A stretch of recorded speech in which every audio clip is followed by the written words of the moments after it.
We had a client that we worked with, and she was really struggling with profitability. She kept raising tuition. She actually did 3 tuition increases within a 15-month cycle, and she still could not catch up. So I helped her work with our 6 money leaks in schools, and she only used 3 of the 6 money leaks and cut her expenses by 50%. 50. She did not fire anyone. She did not slash any of her programs, and she did not work more hours. Again, the 6 money leaks are not hacks or spreadsheets. These are patterns. They are small decisions that feel so normal that your school does, but they quietly drain your school's profit. So if you've ever wondered why you're working so hard, but still not seeing the return, this is your first step to clarity. Click the link in the show notes and find out what it's actually costing you.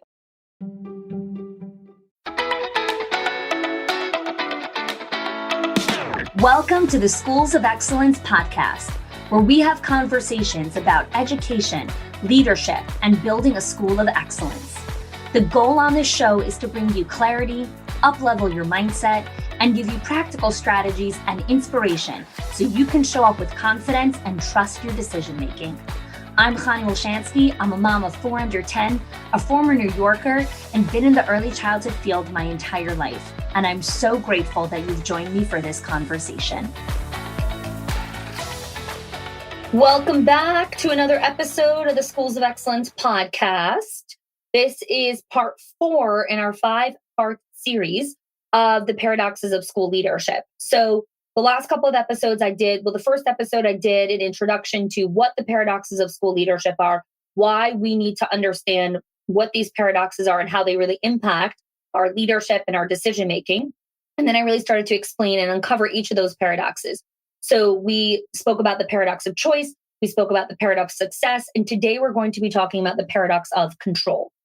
So the paradox of control refers to our desire to exert control over many different aspects of our lives, and also the recognition that certain things are beyond our control. It really highlights the tension for our need for autonomy and the inherent uncertainty and unpredictability that exists in our life. Right? This concept of the paradox of control really emphasizes that while we can influence and direct certain aspects of our existence, there are so many factors that we cannot control. Now, I want to do something kind of a little bit differently here with this episode, specifically because I know, just even for myself, that control is really hard. We like to control things that are happening around us. We want to feel a semblance of control. It kind of sometimes feels like we have a little bit more of a sense of safety. And if you are not driving right now, if you are cooking or cleaning or whatever else you're doing, as long as you're not operating a vehicle, I want you to put your hand on your heart. And I want you to really take a moment and breathe into what it feels like to reckon with the fact that there are so many factors beyond your control. Breathe in again.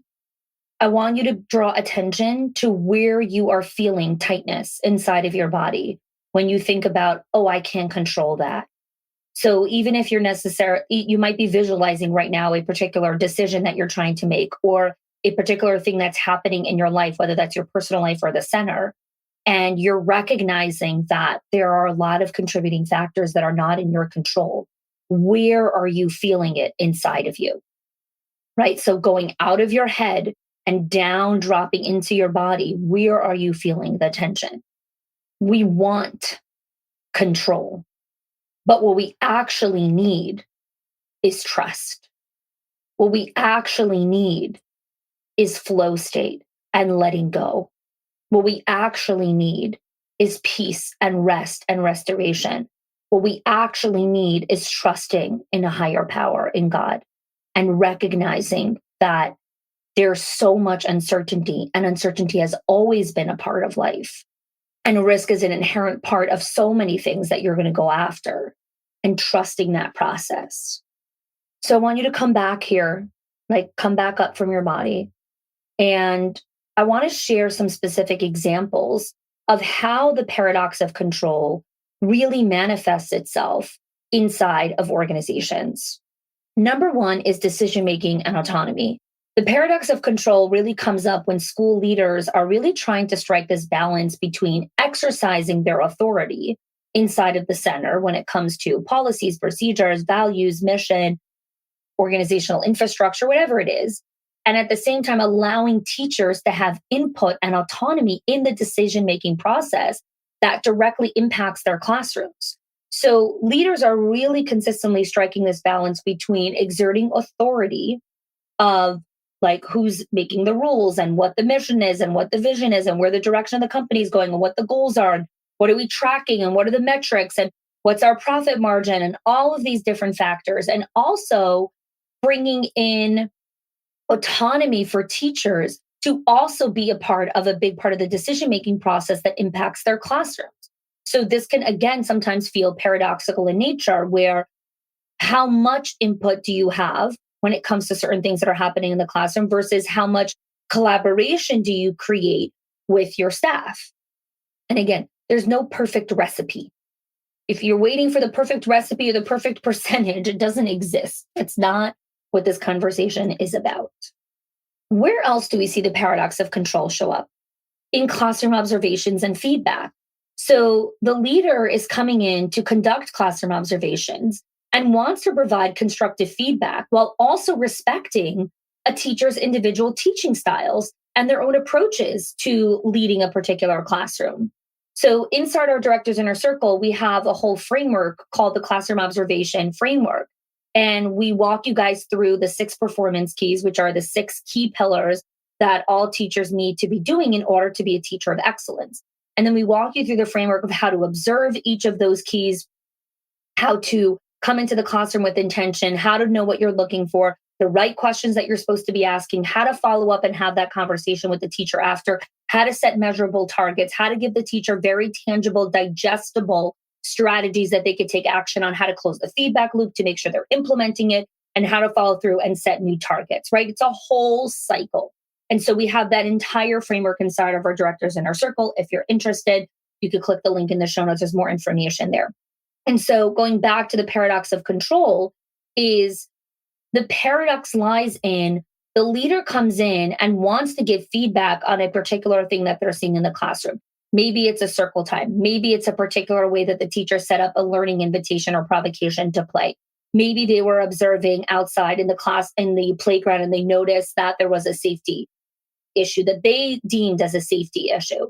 And at the same time, they also want to respect a individual teacher's teaching style and how they want to approach specific things. And so again, going back to the paradox of control, where do you exert control? Where do you exert influence? Where do you exert authority? It's not even like striking this balance. There's certain things that when you do that, it contradicts with that. When you do this particular thing, it feels like paradoxical in nature to the other thing. So again, this is where the paradoxes show up. Let's go a step further. Trust and communication. So here the paradox lies in maintaining a level of authority and leadership while also fostering an environment where teachers feel comfortable to express their thoughts and concerns, right? So we want our staff to be able to come forward and share, here's what I'm experiencing, here's something that I would need from you, here's where I'm struggling, here's where I need this. And at the same time, right, we don't want it to feel like a zoo. We want there to be a level of professionalism and leadership and a certain semblance of law and order. And it can sometimes feel paradoxical in nature. Like, one second, I'm, establishing authority and credibility here. And at the same time, I'm opening myself up and being vulnerable. And I want people to share what they need from me or what experiences they're having. And I don't want to be standoffish. I really want people to come in and collaborate. Again, it can feel paradoxical in nature because it's like, well, if I do this, then how do I get this? And if I open myself up too much, what happens on the other side of that? All of these questions, right? And the point of asking these questions is not to seek answers immediately. The point of asking these questions is to understand how to bring this into your level of awareness and consciousness. That is the point of asking certain questions. It's not about, can I find the answer, right? Again, it's paradoxical in nature. It doesn't always have an answer, like I said in the first episode of the series. Sometimes you're asking a question to actually just spark the person, be like, oh, wow, Never thought of it that way. Never realized it that way. So I had a owner that I was working with who was preparing for a difficult conversation with her team. She was telling them that she was going to be selling a particular location. She had multiple locations and she was going to be selling one location that was kind of underperforming for a lot of different reasons. And it just didn't make sense for her to continue to hold ownership of that center. And a great opportunity came up where another owner wanted to acquire that location. She's like, great, this is fantastic. And so she did a lot of her due diligence. She really literally checked off probably every single box that you could possibly check off when you're going through an acquisition. She really, really did a phenomenal job. And then she was preparing for the difficult conversation that she needed to have with the team that the center was going to be acquired. And she was feeling really uneasy before this conversation was going to be happening in person. And so she messaged me privately. Now, clients who work with us in our legacy group or clients who work with me one-on-one or who are, invested in leadership days, they have access to on-demand questions with me in a private channel. And so they have this ability to experience real-time feedback with stuff that are happening on the ground right now. And so as she was preparing for this conversation, she reached out to me and I asked her, I said, listen, let me ask you a question. Let me step back up again for a second. So she messaged me and she said, I'm feeling uneasy about entering this conversation. Now, if I was just a regular, coach or advisor or whatever it is, the first thing I would probably do is like give advice, right? Which is like, oh, you're feeling uneasy. Okay, go take a walk, go drink some water, go take a break, go do some meditation, shake out your body, whatever it is. That's not what I do because she's not coming to me to get advice on how to shake off nerves. Here's what she could do if she wanted advice on how to shake off nerves. You go to this great engine, it's called Google, and you write, how do I shake off nerves? And it will give you 1,000 ideas of how to do that. She didn't ping me for me to give her ideas on how to shake off nerves. It is so important to understand this in the paradox of control. I'm pausing here in my story that people come and ask you questions. And we're going to talk about this in the paradox of support, which I'm going to talk about next week. And you think that people are coming to you with one particular thing. When you answer with advice, it is you trying to control the narrative and the conversation. Don't do it. Ask questions. That requires uncertainty because I don't know what she's going to answer. And that requires high levels of self-trust, experience, and training to be able to ask questions instead of giving advice. Okay, so let's go back to the story. So she messaged me and she says, Connie, I'm really uneasy about entering this conversation. And so I asked her a question. I said, is there a belief that you have right now that because you checked off everything box, because you did everything that you were supposed to, somehow you can control the narrative and you feel like, well, my team should really handle this well because I did everything I was supposed to do? And she said, yes, that is my belief. I do want them to handle this well. I have done everything, I possibly could. I said, okay, great. Now that that's out in the open, right? Now that we're aware that you are entering this conversation from a place of expectation, that however you present this to them, they should handle it a certain way. And that certain way is the way that you want them to handle this, news and this conversation. So now let's sit in the discomfort in the fact that you cannot control how they are going to respond to the news of the acquisition. You have zero control over that. You had control over, did you do the checklist? Did you do this? Did you do due diligence? Did you go do observation? Whatever, all the stuff that you had to do, right? That you had control over of whether or not that you did it. And so as much as you would like to influence this factor as well, you can't. So we have to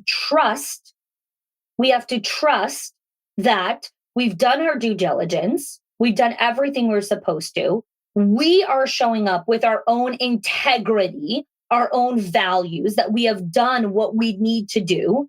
And now we're going to enter the conversation with empathy, with kindness, with respect, and with space for whatever emotion the person is going to experience on the other side that you don't have control over.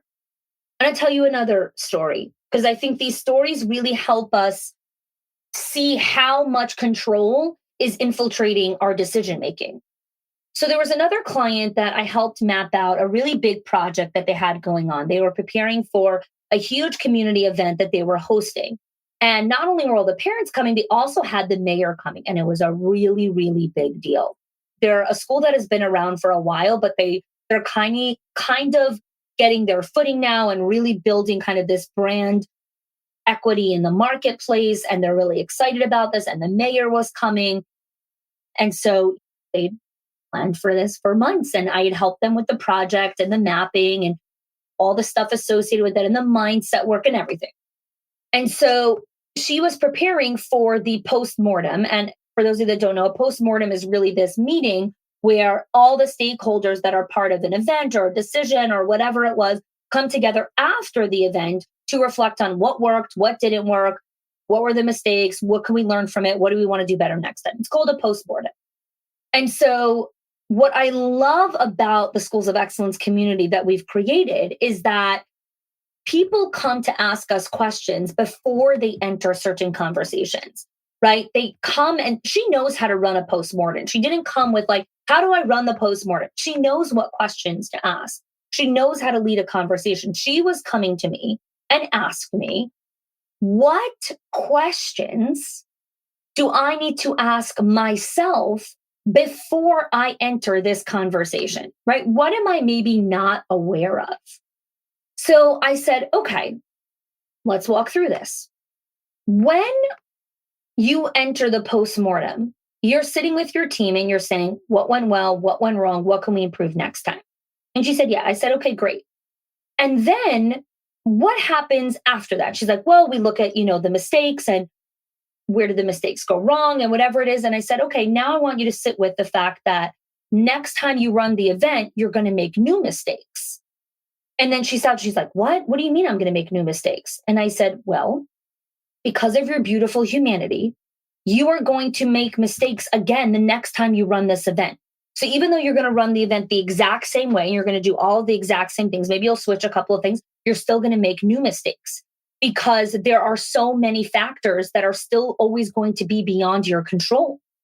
So the question I want you to think about is when I'm doing this postmortem with my team, how do I cultivate resilience and humanity in the team that we need to recover from the mistakes that we made, but also we need to recognize we're still going to make mistakes next time. And how do we create closure on this event? Whatever the mistakes were, write them down, we discuss it, and now we move forward. Now we let go and we trust the process. And we don't micromanage and we don't over-engineer things and we don't, huddle over certain mistakes. The next time this event runs, because like, oh, last time she made this and this mistake. So let me dig in over there and make sure that that doesn't happen again. We have to understand the discerning line between trying to control every single thing that's actually not in your control versus things that are, yes, next time, let's make sure that we order enough napkins. Next time when we place the order, we don't need to order that many balloons. We, had tons of extra. We don't need to do that next time. There are certain factors in running an event and running an experience with your school that you'll recognize next time we can do X, Y, and Z. The control piece comes from the place of, are you also recognizing that next time you run this event, there will be other contributing factors that will lead for human error? Because that's what it is. It's human error. Humans make mistakes. And that part of the paradox of control is very difficult for leaders to sit in because they want to control everything. Because they believe that if you can just sit down and have enough postmortems and enough SOPs and enough checklists and enough processes and enough technology and enough, then no mistakes will happen. And that is a lie. It is not true. Yes, do software and technology and AI and automation and all of these things reduce the amount of errors that happen? Of course. Go back, 100 years ago, how much error happened during surgery and operations and flight takeoffs and car accidents and all these things where we've created more safety measures or different, checklists that pilots have to do and surgeons need to do and all these things, right? And now there is a higher degree of safety when we enter certain arenas that didn't exist 100 years ago or 150 years ago. And now they do, right? That is a result of like, hey, let's reflect on this. And new inventions and smart people coming together, etc. And then, and this is where the paradox of control comes in. And then we also have to sit with, there are certain things that are out of our control. There are certain things that are out of our control. So how do we really go about managing this paradox of control? How do we learn to sit with it better? How do we learn to lean into it? How do we embrace it better and stop trying to, all pun intended, control it? So we have to understand the difference between control and influence. The difference between what you can directly control and what you can influence indirectly. So while you may not have complete control over a situation, there are certain situations that you can exert influence through your actions, your choices, your attitudes. Influence is very different than control, very different. And so really thinking about, where do I want to bring my influence into these moments or into these conversations or into these meetings? Another thing to look at when you're looking at managing the paradox of control is really creating a culture of contribution. So we did a series a while back on the 5 stages to build a culture of retention. And the 4th phase to build a culture of retention is designing a culture of contribution. If you haven't listened to that episode, we'll link that in the show notes here. And so creating a culture of contribution is teachers contributing, which gives them a sense of control and feeling like they could be part of the bigger picture of what's happening. When teachers contribute and are part of what's happening in the organization, there's a very different buy-in and feeling that comes from staff. Because again, control is not all bad. We want people to have agency and feel like they have a certain control over their destiny and what they get to do, their choices, their actions, their influence, their attitudes, their mindset. And so balancing that paradox is, how can we create more of a culture of contribution where teachers can contribute to give them more of a sense of they are also part of the creation and the co-creation of this environment. The last thing to really look at when you're looking at managing the paradox of control is focusing on self-control. So while you may not control external circumstances, you have the ability to control your own thoughts, your own emotions, your own actions. You get to cultivate self-control and emotional regulation to navigate the challenging situations that are beyond your control, right? That are beyond your control. And again, we have multiple episodes on distress tolerance, on resilience, on navigating emotional regulation. We'll link those here in the show notes as well. And so the final piece to really think about when we're looking at the paradox of control and how to sit with it and navigate with it a little bit better is really asking ourselves, do I have control in this moment over how I'm going to view this situation? Do I have control in this moment about, so I'll leave you with these final questions because I find, again, that good questions really allow you to start to do your own reflection, right? So the podcast is this great starting point for you to actually recognize, oh my God, this is so interesting. Never thought of this before. Never looked at that perspective before. That's the point of the podcast. And then I want to invite you to do your own thinking, right? Where you get quiet with yourself, where you're not hearing my voice, but you're hearing your own voice. You're hearing what you have to think about this. So I'm going to share with you some questions. And again, if you're driving, go back and re-listen to this where you could take notes or pause the episode or whatever it is so you could take some time to reflect on these questions. So 1, how can I strike a balance between providing clear direction and allowing for autonomy and innovation and creativity within the school? So you're really asking, how am I striking this balance between providing the clear direction and allowing for autonomy, but also allowing for innovation and creativity? How can I empower my staff to take ownership of their work and decisions while maintaining necessary organizational structure? How can I involve other stakeholders in the decision-making process without compromising efficacy and the vision of the leadership that we have in this school? How can I provide guidance and support for growth while avoiding micromanagement that hinders professional development and creativity?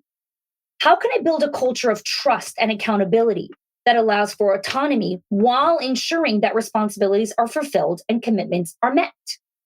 How can I cultivate adaptability and flexibility in our processes without losing the very necessary structure for effective operations?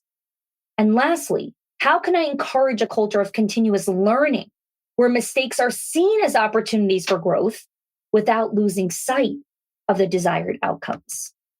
Good questions will change the quality of your life, will change the quality of your center, will change the quality of your leadership. This is why people work with us inside of our Owners HQ program, our Directors Inner Circle. This is why people hire myself to come and do leadership days inside of their organizations. This is why people book for one-on-one work. When we're coming inside of the organization, we're working with the leaders one-on-one. Again, when you are playing at a high level game, you're not looking for more ideas and more strategies and more tactics. You're looking for a higher level conscious conversation. You are looking for someone who can ask you questions that you don't even realize that you need to be asking. And that is where the breakthrough happens. So I hope that these questions kind of started to get you to think about things from a different perspective. Thanks so much for joining us for this episode. We have one more episode in this series. So stay tuned for that. And thanks for joining us. If you are loving the Schools of Excellence podcast and have gotten any value out of it for your school, I would love if you can do two things for me. One, subscribe to the show so you never miss an episode. And two, can you please leave us a review? Reviews help other school leaders know that this is the place to learn how to build a school of excellence. And I would be so grateful if you can do that for us. Your help and support makes this show to be able to be listened by the thousands of other school leaders all around the world. Thanks so much for listening, for giving us your time and attention each and every week. And I appreciate that you have joined us.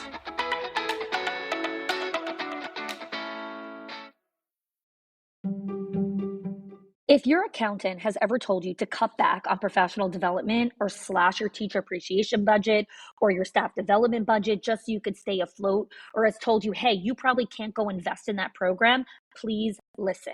The problem is not that you're spending too much money on your people or yourself or your investment or your support system. It's that your school has invisible money leaks that are draining your profit, leaks that no spreadsheet will ever catch or accountant. So I created the 6 money leaks of schools that show you the 6 core areas that schools lose money every single month without realizing it. If you close even one of them, your profits will start to soar without sacrificing your team. Go get it now and stop blaming the things that are actually building your school.